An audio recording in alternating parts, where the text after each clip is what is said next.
Usimbut Menteri Rang Baga Jala ubadi pej katna transport ubas niaw balangdhar hakapor bula ay ka jubab halor ka jingkali belawan ra ada ka MLA ka ampati ka miani di Shira hakani ka dorbar mang tingka ka Bynta uloong badang Donkam sa Kumba nrubu pra Akar ka Jaka khanang ba onla ban Pynïaid kam ya ka kat Liengsuiñ Baljek ula pentip ru baki kam ki jam ban yo Jaka kilaya chakman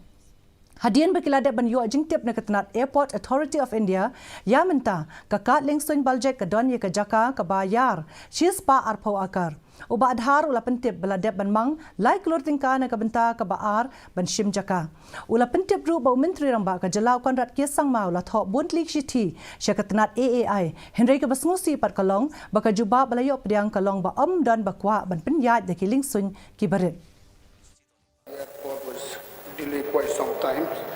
The main reason is that the total area that you are having now is not sufficient